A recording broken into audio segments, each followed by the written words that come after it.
Ćup sa zlatom. Jermenska narodna priča. Živio jednom jedan seljak, siromašak. Imao malo zemlje i par volova. No, jedne zime zareda neka boljka među domaćim životinjama.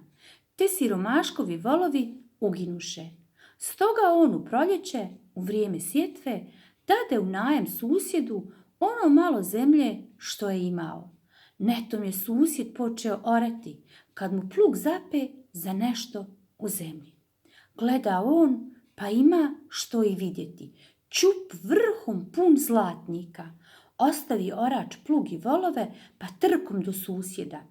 Da znaš, brate, kakve si sreće danas. Eno ti u zemlji ćup sa zlatom. Idi pa ga uzmi. Ne, prijatelju, to zlato nije moje. Ti si mi platio najam.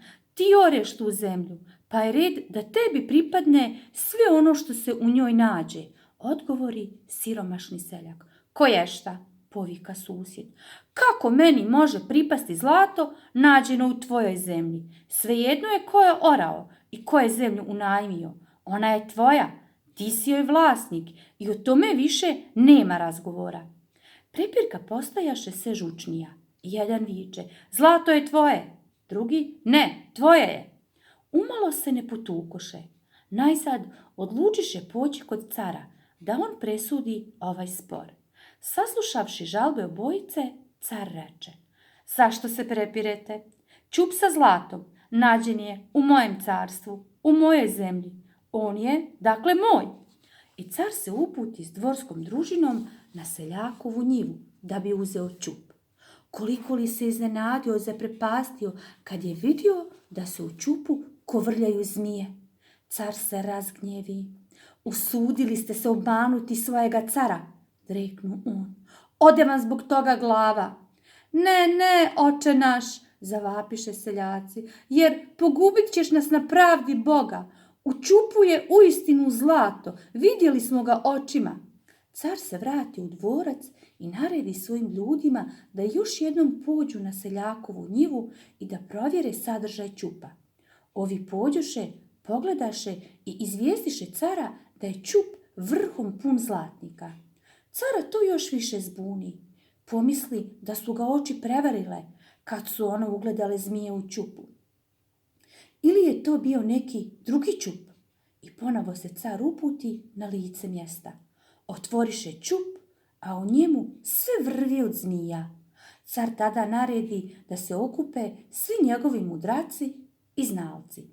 Objasnite mi, mudri ljudi, kako je to moguće? Kad ja pogledam u ćup, on je pun zmija. Kad pogledaju oni, ćup je pun zlata.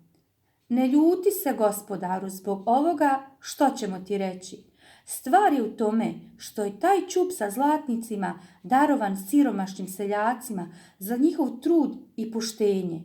Zlato im pripada kao nagrada za pravedan život i rad. Zato ga oni u ćupu i nalaze. A kada ti dohvatiš ćup, umjesto zlata nalaziš zmije, zato što želiš prigrabiti tuđu sreću. Car sav uzdrhta i ne znade šta odgovoriti. Dobro, reče nakon časka. A sada odlučite kome od njih dvojice pripada zlato. Naravno, vlasniku zemlje, povika nalazač zlata. Naravno, onom koga je našao, usprotivi se vlasnik. I tako opet poče prepirka. U redu, stanite na trenutak, rekoše mudraci. Imate li vas dvojica djece? Ispostavi se da jedan ima sina, a drugi kćer. I mudraci odlučiše da će vjenčati to dvoje mladih i da će im kao svadbeni dar predati ćup sa zlatnicima. U tili čas presta svađa, roditelji se obveseliše i svi stadoše klicati od zadovoljstva.